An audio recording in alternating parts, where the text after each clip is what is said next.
संकटं कुणाच्या वाट्याला नाही आहेत, दुःख कुणाच्या वाट्याला नाही आहे. जगात असा एक माणूस नाही की ज्याच्या वाट्याला संकट आलेलं नाही. जगात असा एक माणूस नसेल की ज्याच्या वाट्याला दुःख आलेलं नाही आहे.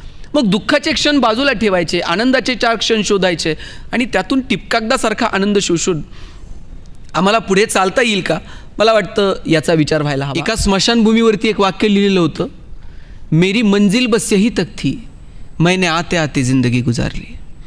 आपल्या सगळ्यांना शेवटी तिथे जाऊन थांबायचं आहे, पण तिथं जाईपर्यंतचा जो प्रवास आहे ना, तो आपण आपल्या धुंदीत, आपल्या मस्तीत आनंदानं जगावा असं मला वाटतं. तुकाराम महाराज जायला निघाले आणि कुणी विचारलं, तुकोबा काय मिळालं तुम्हाला तुमच्या आयुष्यात? ग्रंथ लिहिले, अभंग लिहिले आणि तुम्हाला काय मिळालं? तुकाराम महाराज म्हटले, कौतुक वाटे झाली या वेचाचे. जगाला काय वाटते मला माहीत नाही, पण आम्ही जे जगलो ना, आमच्या जगण्याचं आम्हाला मात्र कौतुक वाटते. जगाला आपल्या कार्याचा हिवा वाटेल की नाही मला माहीत नाही, जगाला आपल्या जगण्याचं कौतुक वाटेल की नाही मला माहीत नाही, पण किमान आपल्या जगण्याचं आपल्याला कौतुक वाटावं असं आपण जगतो का, हा प्रश्न आपण स्वतःला विचारला पाहिजे. छोट्या छोट्या गोष्टींमध्ये आपण इतके अडकून जातो, छोट्या छोट्या समस्यांमध्ये आपण इतके गुरफटून जातो की या समस्यांच्या पलीकडं भगवंतानं खूप सुंदर जग निर्माण केलं आहे. खूप चांगली माणसं तुमच्या माझ्या अवतीभोवती आहेत. दिवसभरातला एक प्रसंग असा काहीतरी घडतो की जो आमच्या मनाला नाही पटत आणि मग 24 तास आम्ही त्या प्रसंगाच्या अवतीभोवती फिरत राहतो. पण तो प्रसंग डावलून कितीतरी आनंदाचे क्षण येत असतात, पण त्यांच्याकडे मात्र आमचं लक्ष जात नाही. आम्हाला काय दिलं आहे यापेक्षा काय दिलं नाही, आम्हाला चांगलं काय पुढ्यात वाढून ठेवलं आहे यापेक्षा वाईट कोणत्या गोष्टी आमच्या आयुष्यात आल्यात याकडं आमचं जास्त लक्ष असतं. काल खरं तर सॅम बहादूर चित्रपट आलेला आहे, तुम्ही पाहिला की नाही मला माहीत नाही, पण मी तो चित्रपट पाहायला रात्री गेलो होतो. तो चित्रपट पाहून आल्यानंतर मला लक्षात आलं की या हुद्द्यावर किंवा अशा प्रकारच्या काही मोठ्या जबाबदाऱ्या जी माणसं सांभाळत असतात, या माणसांच्या आयुष्यातला एखादा निर्णय चुकला तर तो केवळ त्यांच्या व्यक्तिगत आयुष्यावर परिणाम करत नाही, तो त्यांच्या आजूबाजूच्या सगळ्या व्यवस्थेवरती, संपूर्ण देशावरती तो परिणाम करणारा असतो. आणि अशा परिस्थितीमध्ये ही माणसं किती संयमानं राहतात, अशा परिस्थितीमध्ये ही माणसं त्यांच्या व्यक्तिगत आयुष्यातल्या समस्यांना कशी सामोरे जातात.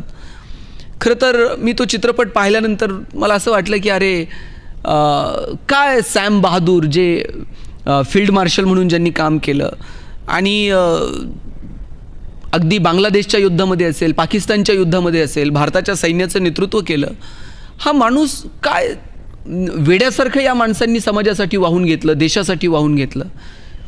त्यामध्ये एक प्रसंग होता, त्या प्रसंगामध्ये त्यांचा एक ज्युनियर ऑफिसर त्याच्याही ज्युनियर एका ऑफिसरला त्यानं फक्त सॅल्यूट केला नाही म्हणून त्याला शिक्षा देतो. आणि शिक्षा काय असते, तू मला सॅल्यूट केला नाही, आता 1000 सॅल्यूट तू करायची. आणि तो 1000 सॅल्यूट करत असतो तिथे उभा आणि तिथून सॅम बहादूर चाललेले असतात. त्यांनी विचारलं हे काय, त्याने की यानं मी सिनियर आहे आणि यानं मला सॅल्यूट केला नाही म्हणून मी त्याला शिक्षा केली आहे 1000 सॅल्यूट मारायची. सॅम बहादूर म्हटले अगदी शिस्त ही गरजेची आहे आणि आर्मीमध्ये जर शिस्त नसेल तर काय, आर्मीमध्ये इतकीच शिस्त गरजेची आहे. त्यांनी सॅल्यूट केला नाही ना, 1000 सॅल्यूट त्यांना दिलेच पाहिजेत. पण त्याच्या पुढे जाऊन ते म्हटले की सॅल्यूटचा स्वीकारही सॅल्यूटनं करायचा असतो. तो 1000 सॅल्यूट करत होता, तर सॅम बहादूर यांनी त्यांच्या खालच्या ऑफिसरला आदेश दिला की त्याचा स्वीकार पण तू सॅल्यूटनं करायचा. आणि मग 1000 सॅल्यूट त्यालाही तो स्वीकार करूनच ते द्यावे लागले. आयुष्य हे असं आहे माहिती आहे का, म्हणजे मला वाटतं की, आणि ह्याचा पुढचा किस्सा मी सांगतो की सॅम बहादूर जेव्हा रिटायर्ड झाले आणि नंतर त्यांना फील्ड मार्शल म्हणून, म्हणजे फील्ड मार्शल कधीच रिटायर होत नाहीत, आयुष्याच्या शेवटच्या क्षणापर्यंत ते मैदानावरती राहतात. आणि ते एका हॉस्पिटलमध्ये ॲडमिट होते आणि हॉस्पिटलमध्ये ॲडमिट असताना भारताचे राष्ट्रपती अब्दुल कलाम साहेब त्या दौऱ्यावर होते आणि त्यांना कळालं की सॅम बहादूर इथे ॲडमिट आहेत. त्यांना भेटायला म्हणून ते गेले. भेटायला गेल्यानंतर ते ज्या कॉटवरती होते त्या कॉटच्या शेजारी स्टूल टाकून कलाम साहेब तिथे बसले, त्यांच्यासोबत गप्पा मारल्या, अनेक गोष्टींवरती चर्चा केली. आणि जाताना कलाम साहेब म्हटले की सॅम बहादूरांना म्हटले की तुम्हाला काही तक्रार तर नाही आहे ना, इथे हॉस्पिटलमध्ये सगळ्या सुखसुविधा तुम्हाला आहेत ना, तुमची काही तक्रार असेल तर मला सांगा, मी माझ्या पद्धतीनं ती निवारण करायचा प्रयत्न करेल. आणि सॅम बहादूर म्हटले हो मला एक तक्रार आहे. म्हटले काय तक्रार आहे? मी असा बेडवरती पडलेलो आहे, उभा राहून फक्त या देशाच्या राष्ट्रपतीला सॅल्यूट करू शकत नाही, एवढीच तक्रार आहे फक्त, दुसरी तक्रार नाही. कलाम साहेबांनी हात हातात घेतला आणि त्या स्पर्शातून ते दोघं एकमेकांशी काय बोलले असतील ते बोलले. तसंच कॉटवर पडल्या पडल्या सॅम बहादूर यांनी राष्ट्रपतींना सॅल्यूट केला आणि पुढे जाताना म्हटले, माझी आणखी एक तक्रार आहे, माझी काही पेन्शन आणि काही गोष्टी अजून येणं बाकी आहे सरकारकडनं. आणि मग दिल्लीला गेल्यानंतर त्यांनी तात्काळ संरक्षण मंत्रालयाच्या सचिवांना तशा सूचना दिल्या की सॅम बहादूर यांचं काय पेन्शन वगैरे किंवा काय जो फरक असेल तो तात्काळ हे करा. आणि संरक्षण खात्याचे सचिव स्वतः 1.25 कोटी रुपयांचा तो चेक घेऊन सॅम बहादूर यांच्या हॉस्पिटलला गेले आणि काहीच दिवसांनंतर ती रक्कम आपल्या खात्यात आल्यानंतर सॅम बहादूर यांनी मिलिटरीचा जो फंड असतो त्या फंडला ती दान करून टाकली. काय माणसं जगतात होई. मला विशेष वाटतं या लोकांकडे बघितल्यानंतर. काय जगली ही माणसं. आपल्या आयुष्यात काय टेन्शन आहे तो. आपल्या मोबाईलची बॅटरी लो असणं हे आपल्याला खूप मोठं टेन्शन वाटतं. आणि या माणसांच्या आयुष्यातला एखादा निर्णय जर चुकला किंवा थोडा मागे पुढे झाला तर त्याचा परिणाम थेट देशावर होणार आहे. युद्धाचं नेतृत्व करणाऱ्या एखाद्या अधिकाऱ्याला त्यांच्या आयुष्यात त्यांनी घेतलेला एखादा निर्णय हा केवळ त्यांच्या व्यक्तिगत आयुष्यावर परिणाम करत नाही, तो संपूर्ण देशावरती परिणाम करतो. तरी कशी जगतात ही माणसं. मला वाटतं आपण या माणसांकडं डोळे विस्पारून बघितलं पाहिजे. अशा अनेक लोकांकडं आपण त्यांना अभ्यासलं पाहिजे, त्यांना वाचलं पाहिजे. ही माणसं कशी जगली हे बघितलं पाहिजे आणि आयुष्यातल्या छोट्या छोट्या गोष्टींचा आनंद घेऊन आम्हाला पुढे चालता येईल का, मला वाटतं याचा विचार केला पाहिजे. छोट्या छोट्या संकटांनी आम्ही गर्भगळीत होतो. छोट्या छोट्या गोष्टी आम्हाला क्लेशदायी ठरतात आणि मग आता जगण्यात काहीच उरलं नाही अशा आयुर्भावामध्ये आम्ही जगायला लागतो. संकटं कुणाच्या वाट्याला नाही आहेत, दुःख कुणाच्या वाट्याला नाही आहे. जगात असा एक माणूस नाही की ज्याच्या वाट्याला संकट आलेलं नाही. जगात असा एक माणूस नसेल की ज्याच्या वाट्याला दुःख आलेलं नाही आहे. मग दुःखाचे क्षण बाजूला ठेवायचे, आनंदाचे 4 क्षण शोधायचे आणि त्यातून टिपकागदासारखा आनंद शोषून आम्हाला पुढे चालता येईल का, मला वाटतं याचा विचार व्हायला हवा. भगवान श्रीकृष्ण किती दुःख आलो. तुम्हाला मला दुःख कधी सुरू झाली. आपण जन्माला आल्यानंतर आपल्याला दुःख सुरू झाली. कृष्ण हे असं कॅरेक्टर आहे, जन्माला येण्याच्या अगोदरपासून संकट होतं. वाटच बघत होते कधी कृष्ण जन्माला येतोय आणि कधी आपण त्याला मारतोय. जन्माला आल्याबरोबर वडिलांनी उचललं आणि दुसऱ्याच्या घरी नेऊन ठेवलं. तिथे लहानाचे मोठे होत होते, 4 मित्र मिळाले, त्यांच्यासोबत लहानाचे मोठे होत होते. गोकुळ सोडावं लागलं आणि वृंदावनात जावं लागलं. वृंदावनात गेले, तिथे राधा भेटली. राधेला म्हणजे वृंदावन वगैरे सगळं सोडून पुन्हा मथुरेत जावं लागलं. काही दिवस मथुरेत रमला न रमला तर कृष्णाला मथुरा सोडावी लागली आणि तिकडे जाऊन त्यानं द्वारका वसवली. मथुरा सोडून कृष्ण गेला तर लोक त्याला रणछोडदास म्हटले. लोक म्हटले पळून गेला आम्हाला सोडून. जी द्वारका स्वतः कृष्णानं वसवली तीच द्वारका कृष्णाला अशी डोळ्या देखत बुडताना बघावी लागली. याच्यापेक्षा दुःख काय, याच्यापेक्षा संकट काय, याच्यापेक्षा निंदा काय, यापेक्षा अवहेलना काय. आणि एवढी सगळी अवहेलना, एवढंच सगळं दुःख वाट्याला येऊन सुद्धा कृष्णाला तुम्ही कधी टेन्शनमध्ये बघितलंय काय. बुवा आता काहीच उरलं नाही, गोकुळं गेलं, राधा गेली, वृंदावनं गेलं, मथुरा गेली, द्वारका बुडाली, आता काय करायचंय जगून. कृष्ण असं कधीच रडत बसत नाही. कृष्ण नाचतो, कृष्ण गातो, कृष्ण त्या गायींच्या मागे धावतो, गोपिकांसोबत रमतो, कृष्ण स्वतः बासरी वाजवतो. 2 शब्द आहेत बघा, एक आहे एंटरटेनमेंट आणि दुसरं आहे सेलिब्रेशन. एंटरटेनमेंट म्हणजे तिकीट काढायचं आणि पिक्चर बघायचा, आणि सेलिब्रेशन म्हणजे आपण आपल्या जगण्याचा उत्सव करायचा. आपण आपल्या जगण्याचा उत्सव केला पाहिजे. कृष्ण असं म्हणत नाही तू बासरी वाजव मी ऐकतो. कृष्ण म्हणतो का तुम्ही नाचा मी बघतो. कृष्ण स्वतः नाचतो, कृष्ण बासरी वाजवतो, कृष्ण त्या गायींच्या मागे धावतो, आयुष्यात संघर्ष करतो, त्या संघर्षाचीही मजा घेतो.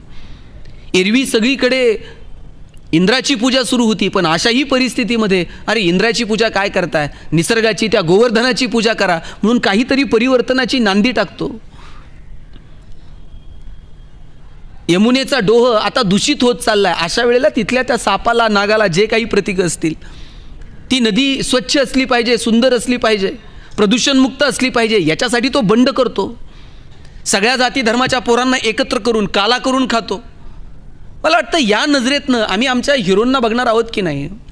आपल्याला आवश्यकता नाही आहे की आपण आपल्या पोरांना कार्टूनमधला स्पायडरमॅन दाखवावा. चला टाईमपास म्हणून बघतही असतील, पण आपल्यासमोर किती हिरो आहेत. आपल्यासमोर राम आहे, आपल्यासमोर कृष्ण आहे, आपल्यासमोर ज्ञानोबा आहेत, आपल्यासमोर तुकोबा आहेत, आपल्यासमोर शिवाजी महाराज आहेत, आपल्यासमोर संभाजीराजे आहेत. असे असंख्य हिरो तुमच्या माझ्या समोर आहेत. आणि मग हे हिरो, हे कॅरेक्टर आम्ही आमच्या लेकरांच्या समोर ठेवणार आहोत का? जेणेकरून त्यांना संघर्षातली गंमत कळेल, संघर्षातली मजा, संघर्षातला आनंद शोधता येईल आणि मग आपल्याला आपलं जगणं सुंदर करता येईल. जगणं सुंदर व्हावं याच्यासाठी कधीतरी आपण अंतर्मनात डोकावलं पाहिजे. आपल्या आनंदाच्या जागा कोणत्या आहेत त्या कधीतरी शोधल्या पाहिजेत. तुकोबारायांचा खूप सुंदर अभंग आहे. याल तरी यारे लागे अवघे माझ्या मागे मागे, आज देतो पोट भरी पुरे म्हणाल तो वरी, हळूहळू चाला कोणी कोणाशी न बोला, तुका म्हणे सांडा घाटे तेने भरू नये पोटे. तुकाराम महाराजांनी जे भगवान श्रीकृष्णाचं वर्णन करणारे वेगवेगळे अभंग लिहिले त्यात काही काल्याचे अभंग आहेत. म्हणजे 11.5 वर्षांचा जो काळ आहे भगवान श्रीकृष्णाचा तो इकडचा आहे, गोकुळातला आहे. पुढचे 13.5 वर्षांचा जो काळ आहे तो मथुरेतला आहे आणि पुढचा 100 वर्षांचा जो काळ आहे तो द्वारकेमधला काळ आहे. आणि मग गोकुळामधला जो काळ आहे त्या गोकुळामध्ये सुद्धा सुरुवातीच्या बालक्रीडा आहेत, नंतर गोपिकांसोबतच्या काही अनुभव आहेत आणि नंतर मग काल्याचे काही अभंग आहेत. त्या काल्याच्या अभंगांमध्ये एक अभंग आहे याल तरे यारे लागे. मला वाटतं हा अभंग जर समजून घेतला ना तर आपल्याला जगण्याची सुंदरता सापडेल. भगवान श्रीकृष्ण सोबतच्या असणाऱ्या सवंगड्यांना कुणीतरी आपल्यापैकी नेतृत्व केलं पाहिजे. नेतृत्व करायचं म्हणजे सगळ्यांनीच निवडणुका लढवायच्या आणि निवडून यायचं असं होत नाही. आपल्याकडे नेतृत्व म्हणजे फक्त पक्ष, संघटना, निवडणुका इथपर्यंतच मर्यादित आहे. प्रत्येक क्षेत्रामध्ये नेतृत्वाची गरज आहे. निसर्गाच्या संदर्भानं काम करण्यासाठी कुणीतरी नेतृत्व केलं पाहिजे, समाजकारणासाठी कुणीतरी नेतृत्व केलं पाहिजे, कला, क्रीडा, साहित्य कुणीतरी नेतृत्व करणारं असावं लागतं. आणि नेतृत्व करणाऱ्या माणसाच्या पाठीमागं 4 पावलं त्याच्या पावलावर पाऊल टाकून चालावेत अशी भावना निर्माण होण्यासाठी नेतृत्वाकडे ते अधिष्ठान असावं लागतं. भगवान श्रीकृष्णानं आपल्या वागण्यातून, आपल्या बोलण्यातून, आपल्या एकंदरीत आपल्या व्यक्तिमत्वातून तो नेतृत्वाचा ठसा उमटवला आणि मग आपल्या सख्या सोबत्यांना सांगितलं याल तरे यारे लागे अवघे माझ्या मागे मागे, चला माझ्या मागे चला. आत्ता जर मी तुम्हाला म्हटलं चला माझ्या मागे, तुम्ही याल का? किती जण येतील? ते म्हणतील काय बाबा याच्या पुढे नादी लागता, कुठे न्यायचं आहे काय कोणास ठाऊक. आणि मी जर पुढे म्हटलं चला जेवायला जायचं आहे, किती जण येतील? थोडेफार येतील. बाकीचे म्हणतील जेवायला नेते म्हणजे याचा काहीतरी स्वार्थ दिसतोय. पण मी जर म्हटलं भरपेट जेवण देणार आहे, पुरे म्हणाल तोपर्यंत देणार आहे आणि ज्याला यायचं आहे तेच या, मग मात्र सगळे येतील. तुकोबारायांचा अभंग इतका गोड आहे, याल तरी यारे लागे, यायचं असेल तर या. आणि पुढे जाऊन परत शब्द वापरलाय अवघे माझ्या मागे मागे. एकीकडे म्हणतात याल तरी यारे लागे आणि पुढे म्हणतात अवघे. पहिल्यांदा फक्त ओपन या, नंतर इतर कॅटेगरीतले या, मग पुढच्या कॅटेगरीतले या. असलं कोणतीही कॅटेगरी नाही आहे भगवान श्रीकृष्णाकडे. भगवान श्रीकृष्णानं कोणतीही कॅटेगरीचं वर्णन केलेलं नाही. त्यांनी सांगितलं अवघे सगळेजण माझ्यासोबत या, अवघे माझ्या मागे मागे असा उल्लेख तुकोबारायांनी त्या अभंगामध्ये केला. आणि पुढे जाऊन काय म्हटलं, आज देतो पोटभरी, आज तुम्हाला मी पोटभर देणार आहे, पुरे म्हणाल तो वरी, जोपर्यंत तुम्ही पुरे म्हणत नाही ना तोपर्यंत मी तुम्हाला देणार आहे. पण त्याच्यासाठी एक अड घातली आहे. काय अड घातलेली आहे? हळूहळू चाला, जरा दमानं घ्या, थोडंसं हळूहळू चाला. कोणी कोणाशी न बोला. कुणी कोणाशी न बोला म्हणजे संवाद साधू नका, व्यक्त होऊ नका असं नव्हे. आपल्याकडे बोलण्यामध्ये जो अहंकार येतो ना, माझ्यासारखा कोण, हे काहीही बोलू नका. हा अहंकार थोडासा बाजूला ठेवा. तुका म्हणे सांडा घाटे, म्हणजे तुम्ही विषयानं कधीही पोट भरू शकत नाही. तुमच्याकडे जे विषय आहेत ते सगळे सांडून टाका, तेने भरू नका पोटे. आणि मग इतकं गोड सांगितलं तुकोबारायांनी. काय म्हणायचं आहे या अभंगामध्ये की बाबांनो मी तुम्हाला पोटभर देणार आहे. मला सांगा, आपली सगळ्यांची धडपड सामान्य माणसाची कशासाठी सुरू असते? पोटासाठी. आपण म्हणतो काय चाललंय ते सगळं पोटासाठी चाललेलं आहे. आणि सगळं काही पोटासाठी असताना पोट भरलंय असं कधी झालंय का? जगामध्ये असा एक तरी माणूस आहे का ज्याला पोट नाही आहे? पोट नाही असा माणूस आपल्याला सापडणार नाही. सगळी धडपड जर कशासाठी चाललेली आहे तर ती पोटासाठी चाललेली आहे. आणि तरीसुद्धा पोट भरत नाही. माणूस एकमेव प्राणी असा आहे की त्याचं लवकर पोट भरत नाही. म्हणजे तुम्हाला एक साधा दृष्टांत सांगतो. रस्त्यानं एक ट्रक चाललेली होती. त्या तांदळाच्या 2 गोण्या खाली पडल्या. सगळे तांदूळ असे रस्त्यावरती पसरलेले होते. तिथून 4 मुंग्या चाललेल्या होत्या. त्या मुंग्यांनी एक एक तांदळाचा दाणा उचलला आणि आपल्या वारुळाकडे निघून गेल्या. परत त्यांनी रस्त्याकडे वळून सुद्धा बघितलं नाही. तिथून 4 चिमण्या चाललेल्या होत्या. त्यांनीही 4-4 दाणे घेतले. आपल्या आपल्या घरट्याकडे निघून गेल्या. परत त्यांनी रस्त्याकडे वळून पण बघितलं नाही. तिथून 4 गायी चालल्या होत्या. त्यांनी ओंजळभर सगळे आपलं धान्य घेतलं, खाल्लं आणि आपल्या आपल्या गोठ्याकडे निघून गेल्या. परत त्यांनी रस्त्याकडे वळून बघितलं नाही. आणि साहेब, नंतर तिथून 4 माणसं चालली होती. मी सांगू का तुम्ही सांगता पुढचं? तांदळाचा एक दाना उरला नाही आणि माणसं पुन्हा पुन्हा मागं वळून बघत होती. पोट भरत नाही, विषयांनी पोट भरणार नाही. त्यासाठी तुकोबारायांनी साधना सांगितली, हळूहळू चाला, कोणी कोणाशी न बोला, अहंकार वगैरे बाजूला ठेवा, थोडंसं दमानं घ्या, हळू घ्या. कबीरांचा खूप सुंदर दोहा आहे, जरा हलके गाडी हाको मेरे राम गाडीवाले. कबीरांनी तर सांगितलं की सगळं इथे थांबणार आहे, श्वास थांबला का सगळं संपणार आहे, जरा हळूहळू चाला. काय तयार नाही मला सांगा बरं? ग्रामपंचायतवाल्यांनी शेड तयार करून ठेवलेत, बांबूवाल्यांनी बांबू साळून ठेवलेत, मडकेवाल्यांनी मडके थापून ठेवलेत. काय तयार नाही आहे? सगळं तयार आहे, श्वास थांबायला फक्त उशीर आहे. ज्याला सगळं तयार आहे असं कोणती गोष्ट नाही आहे. ज्या दिवशी श्वास थांबेल त्या दिवशी सगळं संपलं. मला वाटतं श्वास थांबायच्या आत आम्हाला जगण्याचा आनंद घेता येईल का? श्वास थांबल्यानंतर जगण्याची कोणतीही संधी उपलब्ध नाही. कबीरांनी तर सांगितलं, श्वास थांबला का 4 जण येतील, उचलतील, घेऊन जातील आणि मग फूक दिनी जैसे होली, जशी होळी पेटवतात ना तितक्या सहजतेनं पेटून टाकतील. देश देश के वैद्य बुलाए लाए जड़ी और बूटी, जड़ी बूटी तेरे काम ना आए जब राम के घर की खुटी, जरा हलके गाडी हाको मेरे राम गाडीवाले. काय लिहिलं कबीरांनी? कबीर सांगतात, वरतून एकदा निरोप आला का मग काही चालत नाही, आपल्याला इथून निघावं लागतं. तुम्ही नीतू मांडके नाव ऐकलंय का? हृदयविकार तज्ज्ञ होते. त्यांच्या पत्नी अलका मांडके यांनी एक हृदयस्थ नावाचं पुस्तक लिहिलं आहे. त्यात त्यांनी लिहिलं होतं की नीतू मांडके आणि अलका मांडके दोघेही पुण्यातल्या BJ मेडिकल कॉलेजला शिकले. पुढे जाऊन त्यांनी लग्न केलं आणि एकदा प्रवासात असताना नीतू मांडके अलका मांडकेंना म्हटलं, अलका, मी एवढ्या हृदयविकाराच्या शस्त्रक्रिया केल्या, कधी जर मलाच हृदयविकाराचा त्रास झाला आणि अटॅक आला तर? पटकन अलका मांडकेंनी नीतू मांडकेंच्या तोंडावर हात ठेवला, असं बोलू नये. नाही पण कुणालाही येऊ शकतो, मला आला मग. त्यावरती अलका मांडके म्हटलं, तूच सांग मग मी काय केलं पाहिजे. मग या डॉक्टरला बोलव, त्याला फोन कर, याचा सल्ला घे, अशी चर्चा दोघांची सुरू होती. आणि अलका मांडके या भूल तज्ज्ञ आहेत. नीतू मांडके म्हटलं, अलका, ते ऑपरेशन कुणी करायचे ते करू दे, पण भूल मात्र तूच द्या. अलका मांडके लिहितात की मला माझ्या आयुष्यात कधी असं वाटलं नव्हतं की असा प्रसंग आमच्या आयुष्यात कधीतरी येईल. नीतू मांडके एक दिवशी प्रवासात होते आणि प्रवासात असताना अचानक नीतू मांडकेंचा फोन आला, अलका, छातीमध्ये कळ आली आहे, मला हृदयविकाराचा झटका आला आहे, मी जवळच असणाऱ्या हिंदुजा हॉस्पिटलला ॲडमिट होतो आहे, तू असशील तिथून पटकन हिंदुजाला ये. नीतू मांडके गाडी चालवत चालवत त्या हिंदुजापर्यंत पोहोचले, गाडीतनं खाली उतरले, त्या वॉचमॅनच्या खांद्यावरती हात ठेवला आणि सांगितलं, मी नीतू मांडके, पटकन स्ट्रेचर बोलव आणि मला त्या ICUपर्यंत घेऊन जा.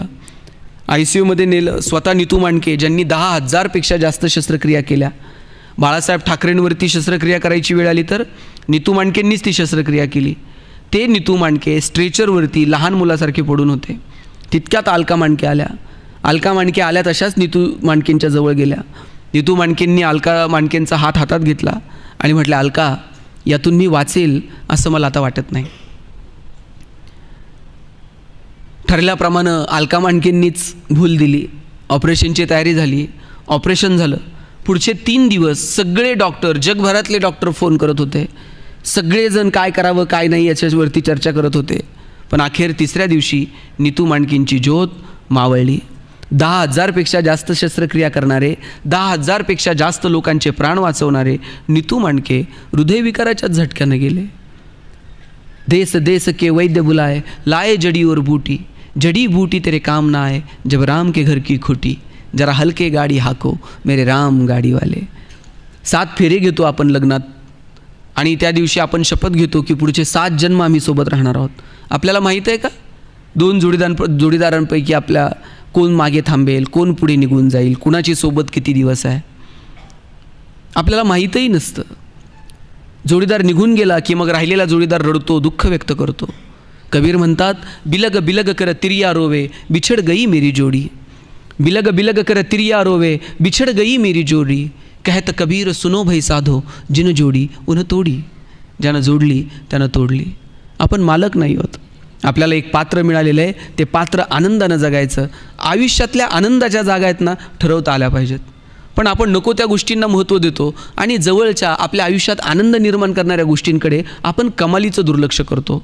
पद, प्रतिष्ठा, अमुक तमुक या गोष्टींना महत्त्व नाही असं नाही आहे, पण त्याला गरजेपेक्षाही आपण इतकं महत्त्व देऊन टाकलं आहे. त्याच्या तुलनेमध्ये मैत्री, संबंध, चांगुलपणा, मदतीची भावना या भावनांना मात्र आपण महत्त्व देत नाही.